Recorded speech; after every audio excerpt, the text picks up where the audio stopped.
Good Thursday afternoon, everybody. Rob O'Connor back with you from RobVenoSports.com.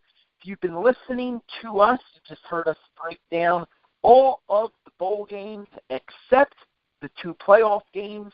We're going to get into those 2 games right now to break it down. Bringing back with us the founder of RobVenoSports.com, Rob Veno. Welcome back. Good to be back, Rob, and obviously with the 2 biggest games of them all, until, of course, the championship game. And, as we get closer here, we start to see an awful lot more hype. I know today was media day, or is media day for some of these teams. So it's getting close, and certainly it'll be an exciting set of games. Well, let's start with the Alabama and Washington game, and I don't think there's any doubt in anybody's mind anywhere that Alabama is a much superior football team than Washington. There was a lot of questions about whether or not Washington even deserved a spot in the college football playoffs. Their strength of schedule got a little boost towards the end with games against Washington State and against Colorado, and they won both of those games pretty convincingly. But other than that, their strength of schedule was not very good. Their out-of-conference schedule was absolutely horrendous. And now they're going to go against an Alabama team that's run the gauntlet in the SEC West, won an SEC championship game, beat USC 52-3 to start the season, and I don't even know what Washington could do to win this game. I'm not even sure if it's going to be a competitive game, to be completely honest with you. You look back to last year when Michigan State played Alabama, and it got ugly, and it was not a very good football game to watch, at least in terms of who's going to win the game as the outcome coming down. If you're an Alabama fan, you enjoyed it greatly. I think the one bright spot for Washington is their quarterback. I think Jake Browning might be able to find a little bit of success moving the ball against an Alabama secondary, where if there is any weakness at all with the Alabama defense, it's in the secondary.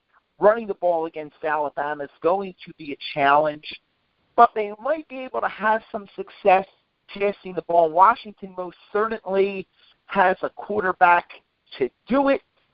In order for them to win this game, I mean, it's going to be all the normal things we talk about. A couple of big special teams plays with short fields, a couple of turnovers, maybe a defensive touchdown. Rob, what do you think? What can Washington do to win this football game, or at least keep it competitive against the point spread? Well, the first thing that they have going in their favor from an offensive standpoint is they're not one-dimensional. Last year, like you say, we saw that opening round playoff game, and Alabama was absolutely in control from start to finish because they played a one-dimensional offense. In the case of Washington, run-pass, they can do both equally as well. So when we look at their game statistics from this year, you find that they're a little heavier towards the run. That would be expected from a team that's had games where they were ahead by a lot. In the second half, you tend to run the clock out. You run a little more. But percentage-wise, Washington, from a play-calling standpoint, is about a 56-44 split run to pass. Total yardage-wise, they're about a 42.5 to 57.5 split toward the pass. So they can get chunk yardage in the passing game. They haven't had to do it a ton in games, especially second halves of games where they've been ahead. But I like the fact that they're diverse.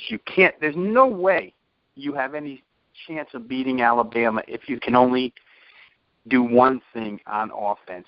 They're multidimensional. Jake Browning, not necessarily a runner, so, the teams that have given Alabama the biggest fits over the last few years have been teams that have quarterbacks who can add that extra running option into their offensive game plan. We think back to Deshaun Watson last year and the 40 points that that team scored.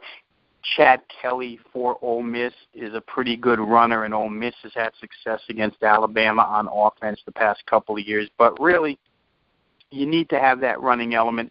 This team doesn't have that, so that's one strike against them. I think the biggest strike against them, Rob, is they have 5 seniors on the whole team.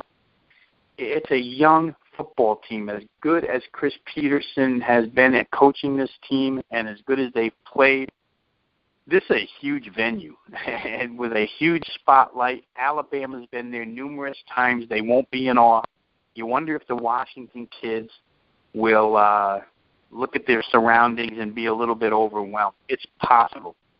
I think another advantage that they have. I think the one thing we need to mention is that Washington is traveling very, very far to play this game, and Alabama is not. They're playing it in a spot they're very familiar playing in, and I think that's also, forget the surroundings, I think that's just going to be a big disadvantage for Washington right off the bat. It's an early kick, 3 o'clock, so you're talking about noon on the body clock of the kids out west, and that could be an issue as well. And some of that gets negated because unlike regular games during the season, these teams travel 5-6 days early because you have so many festivities before the game even starts, including media day. Like I say, today I saw Ohio State already answering questions, and it's 4 days before they're even going to play. So you have some time to get acclimated because of the early travel in these situations. But still, west to east or west to central, never the easiest on the body. I think an advantage that Washington, if you want to if we put checks in their positive column and checks in their negative column, a check that would go into the positive is the fact that Chris Peterson calls their plays, and he's their head coach. And we know that Chris Peterson himself has been here before, and he doesn't leave anything out of the playbook. Alabama can expect everything. When you and I talked, maybe the last time or the second to last time after the regular season or at the conclusion of the regular season, I had said that the one thing that maybe Washington brings to the table is you have to worry about the trick plays.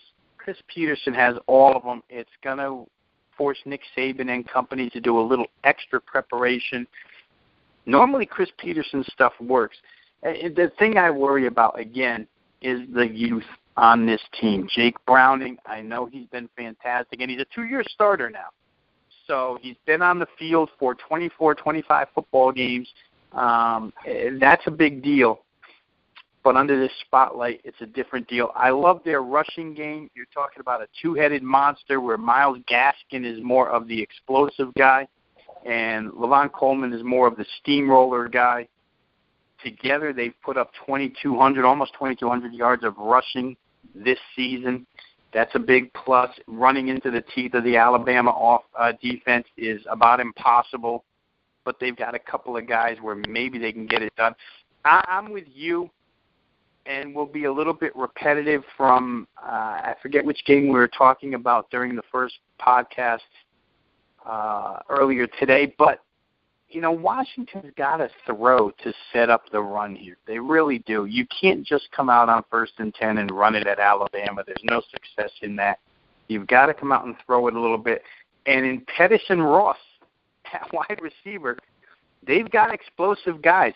A lot of this game is going to be dependent upon the Washington offensive line. Are they physical enough? Can they hold up for 60 minutes against an Alabama front seven that's loaded with NFL draft choices? That's going to be a real big question here, whether they can stand up against them or not. On the other side of the coin, Washington's defense has been superb since last year.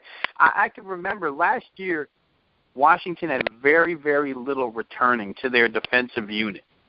And it seemed like a year where they would be down and those Pac-12 offenses would get the best of them, and it was Chris Peterson's first year as head coach. And sure enough, he performed miracles with that defense, and those miracles continued over to this year to where they're a real good defensive team. Now they only allow 333 yards per game. That's against a lot of explosive offenses. But with Alabama, again, you have to match physicality. And you can't allow Jalen Hurts and company to be able to run behind that big offensive line and not make tackles in the backfield. LSU is the only team, Rob, really, that we saw do that all year long. Remember how well LSU played this team defensively. And in the end, they lose that game 10-0. But, boy, except for one long drive, late third quarter, early fourth quarter, Alabama didn't do much against that team. That's the type of defense you have to play. And I would say that in comparison, Washington probably has more offensive weaponry solely on the premise that, you know, Danny Etling quarterbacks LSU and Jake Browning quarterbacks Washington. Right? Washington's got some offensive capability here. So defensive line play, offensive line play, it always comes down to that against Alabama. Can you equalize them in the trenches? I'm not sure that I know the answer. Again, you'd have to go back to somebody that you find comparable. This year, Stanford wasn't totally comparable to Alabama, but they're in that same mold where they're built offensive line, defensive line. Washington absolutely crushed them. Other than that, you don't find these teams in the Pac-12. You just don't. And Washington's non-conference schedule was so pathetic that they didn't see one out of conference either. Huge test for them. They're going to need breaks, like you said. You know, the fact that Lane Kiffin has taken a new head coaching job with Florida Atlantic, did it interfere with his game planning at all?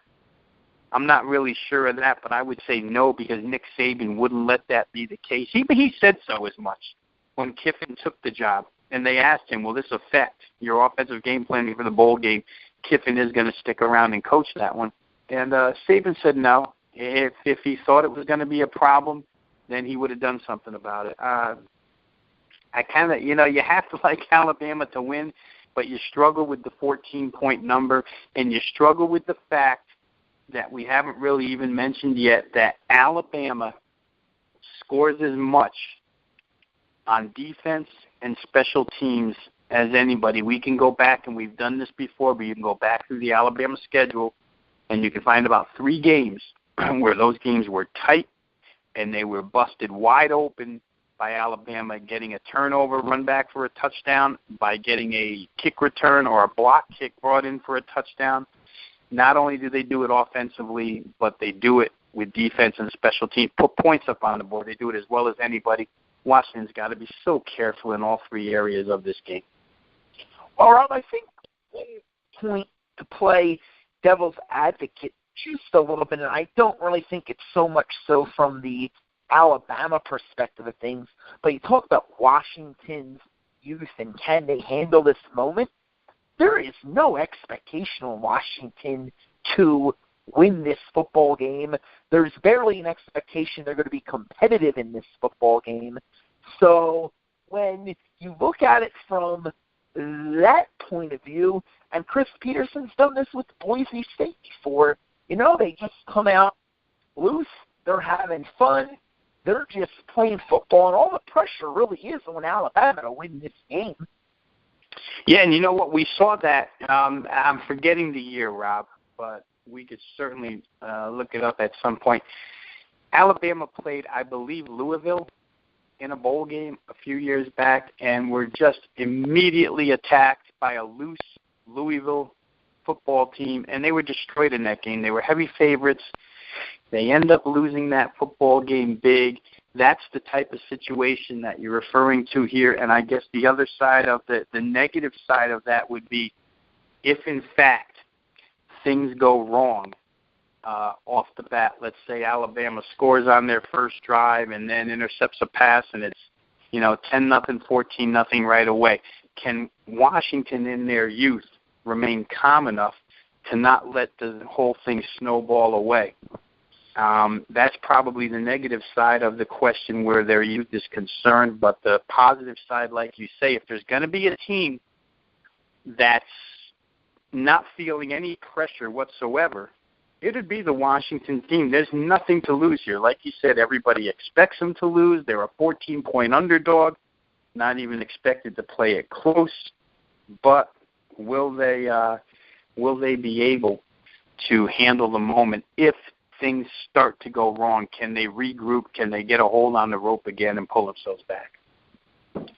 Well, Rob, let's jump ahead to the other game, the one that's expected to be very competitive, the primetime New Year's Eve game between Ohio State, who comes in with a one-loss season in the books. They only lost to Penn State. It kept them out of the Big Ten championship game, so they're having even more rest than Clemson, who had to play an ACC championship game and did get by Virginia Tech. Again, not an overly impressive game. They were up pretty big, but they let Virginia Tech hang around. It got close late, but ultimately Clemson got the win. So Ohio State a little more rested. That could be a slight advantage to them. The other big factor in this game is Clemson's looking for a repeat opportunity to match up with Alabama, and it's going to be tough. I mean, I personally think that Clemson, and this is kind of separate from the game, I think Clemson has a better chance to beat Alabama if they're fortunate enough to get there, but I'm not sure Clemson's good enough to get past Ohio State. So let's just break down the game first, and then we'll secondarily look at which one of these two teams might have a better chance against Alabama.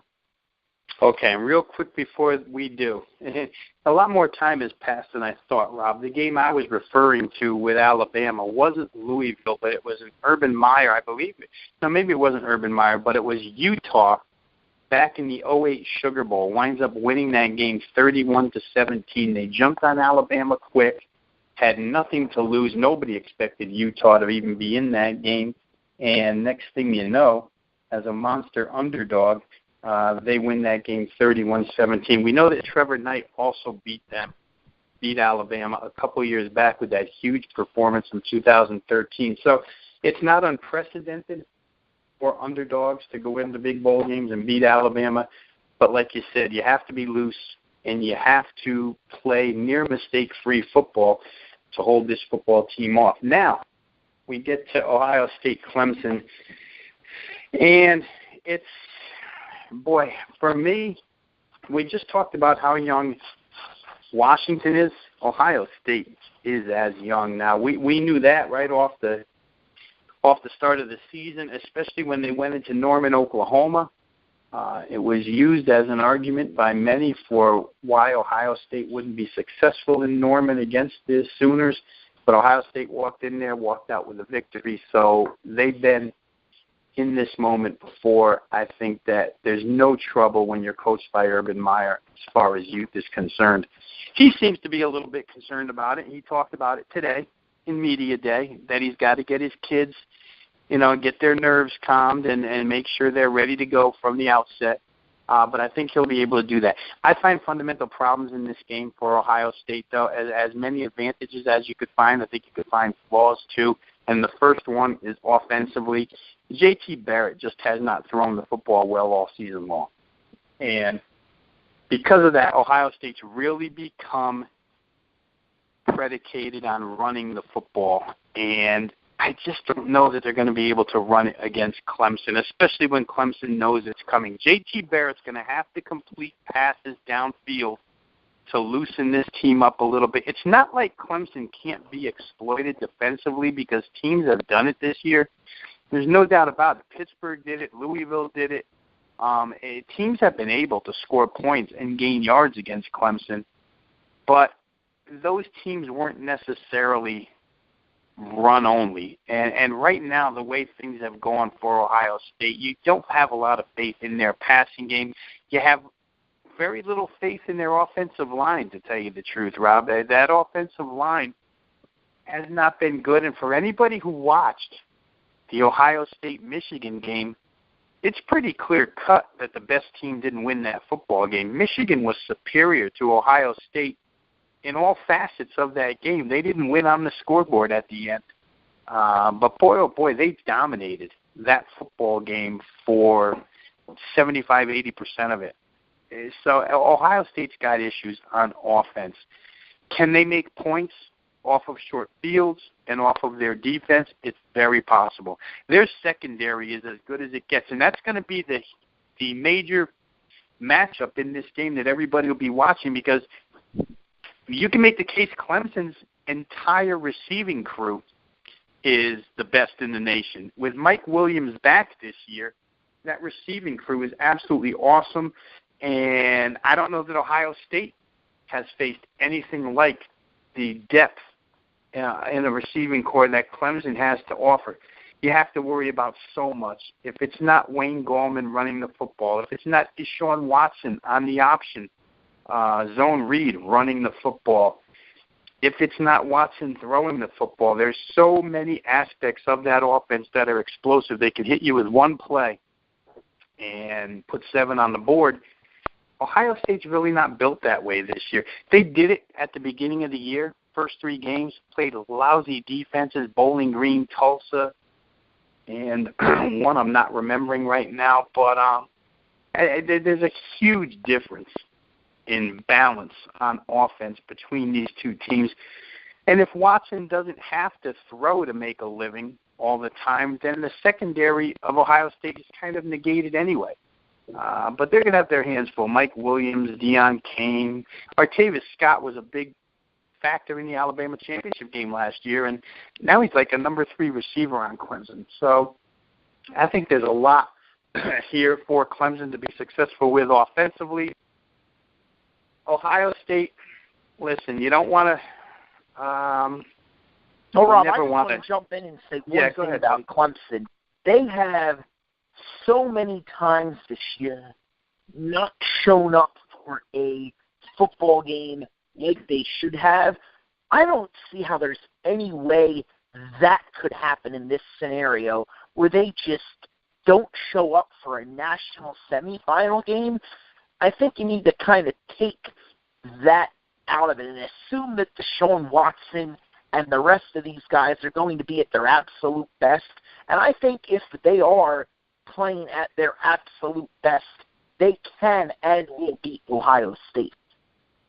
Yeah, it's funny because the last time during the regular season that happened to Clemson, and it happened a lot early in the year, but the last time it happened was that NC State game where they were forced to overtime, where they were just horrible inside the 25-yard line of NC State. I think they had 3 turnovers in the red zone in that game, which really is the reason why it even went overtime. But after that contest, we saw Deshaun Watson step forth and pretty much take the blame for everything. Say it was on him. He's the reason why the team has been sort of floundering through their first 6 games. They had a bye week after that. And then when they came out of that bye week, they played Florida State. They went to Tallahassee to play that game. They win 37-34.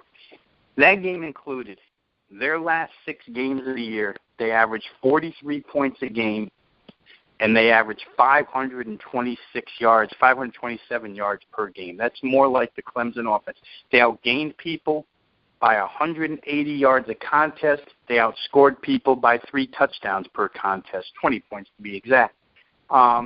So, Watson was the guy who stepped forward and said it was on him, and certainly since that time, they have not missed a beat. You haven't really seen them not show up. Now, they lost to Pittsburgh in there, but I just wouldn't call that a not showing up. Pittsburgh has poured points on a lot of people this year, and that style of offense got to them. But I agree with you that you're not going to see them not show up here. Ohio State come to play. Clemson will come to play. Clemson's got last year's, second place finish to try and go ahead and get back. They want to be the champion this year. So I just don't see that happen. And I think both of these teams will come to play. There's fundamental differences here that I think Clemson can exploit.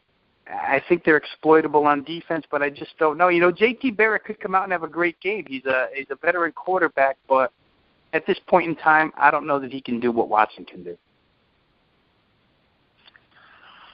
I think that overall, the question's going to be, can Ohio State's offense keep up with Clemson's offense if it becomes one of those shootouts? And I think within, you tweeted this earlier, with with Ohio State being much more one-dimensional in the run game, I don't necessarily think that Ohio State's going to be able to score 40 points and win this game. I think it's going to be, what kind of game is it? Is it a 24-21 game? That's the game where I could see Ohio State coming out on top. If you get to 38-plus points, I think you're much more likely to see Clemson on the winning end of one of those kind of games. I'd agree. And with that in mind, I think that's the mindset that we went into last year's national championship game with, Alabama being so good defensively that, can Clemson possibly turn this into a score fest? And they did. Against that defense, they were able to. Now you're taking an Ohio State defense. Can they turn this into a score fest? They've shown us that they can. And if that's the case, it's going to be hard on Ohio State. One more time, we've talked about, 2 or 3 Big Ten teams throughout these 2 podcasts this afternoon. And here's another Big Ten team where you just have to question the offenses that they played this year. Outside of Oklahoma, we just don't know that Ohio State's been challenged the way they will be by Clemson's offense. Against Oklahoma, they won the game, but they gave up 404 yards and 24 points. In that game, Ohio State did score a touchdown with their defense. They scored 3 touchdowns of 25 yards or more. They ran the ball extremely well, 291 yards. That's the type of game they'll have to have here against Clemson. Neutral field here. That one was in Norman, so neutral is a little bit better for OSU. But I think you're right, Rob. They would rather have the score down. Clemson would rather have it up, and I think if we had to project which way it would go, I think Clemson's a little bit more apt to impose their will and their way on Ohio State than Ohio State is to impose their will on Clemson. So my opinion would be, Ohio State in some fashion is going to have to keep up. I don't think they win the game by only putting up 24 points. I really don't. I think they'll have to win this game by scoring better than 30, because I think Clemson will get to that point. I think if you were to tell me right now that Ohio State would force only 1 Clemson turnover and not turn it into points, I'd say, okay, Clemson's going to win that game. I mean, you look at how Ohio State beat Michigan. It was pick 6, interception, short field, touchdown. Unless Ohio State's defense is going to do something like that, and I think that Deshaun Watson is a much better quarterback. It's going to be a lot harder to do that against him than it was against Michigan. I would say that unless Ohio State's defense brings something to the table in the way of points or a couple of really short fields, that you're more likely to go towards the Clemson side as well. I think that more needs to go right for Ohio State to come out on top, then more would need to go right for Clemson for them to come out on top. I think Clemson could survive a fumble in the red zone and leave points off the board and go get them somewhere else later. I don't think Ohio State could survive something like that. And it's funny, in just the 2 of us going back and forth here, if we get to the point spread on this game, Rob, Ohio State's the favorite by 3. So for anybody listening to us talk, you would think that Clemson was the 3-point favorite. It's not the case. OSU opened up 3.5 in this game. Bettors quickly took advantage of the half, which if you were early enough to do it, God bless you, because that's what you have to do in a game like Rob, this. First, one question. What did your power rankings have to say? They made Ohio State a half a point, so basically a pick-em game. So to me, the game was a little out of line, favoring Ohio State by 3.5, and still is a little bit out of line, favoring Ohio State by 3. Now, do you think that is just a brand perception issue, or do odds makers really think that Ohio State's the better football team here, or is it they just can't trust Clemson to show up? Yeah, you know what? I don't know how much of any of those external things are factored in here, Rob. I think it's just a difference in numbers. Odds makers have theirs. I have mine. I think mine are very fair over the course of 13 weeks now, for both of these teams. Now, Ohio State didn't play in a championship game, but Clemson did play in a conference championship game. They just have Ohio State rated a little bit higher. A lot of that has to do with point spreads and difference in the margin of victory from those point spreads. Odds makers obviously think that Ohio State performed a little bit better than I did this year, and I think Clemson performed a little bit better than they think this year. All that being said, when I take these two teams and go through the overall power ratings in the country, these, to me, are the second and third best teams in the nation. Ohio State, like I say, sits a half a point ahead of Clemson, but Clemson tied right there with Michigan and Washington with the same exact power rating. If you were to have a game right now, and knowing those numbers, Rob, let's just do this. Theoretically, Ohio State is 3 over Clemson right now. I have Michigan with the same rating. If Ohio State was a 3-point favorite over Michigan today, after what we saw a few weeks ago in that game, right, you would take Michigan, and then you could make the case if Ohio State was 3 over Washington, do you think Washington would have a chance plus the 3? And that's a different tale. You could go either way with that. But, I was just saying, in that case, I'm probably a little more likely to take Ohio State. Yeah, and, two young teams that would face each other, it's another question. But that's where this game sits. And if it takes you that long to think about it, then normally you ride with the underdog, especially the underdog that was in this spot last year. Clemson was here. They know what it's all about. They have a point to prove. They've got something they want to atone for, which is a national championship.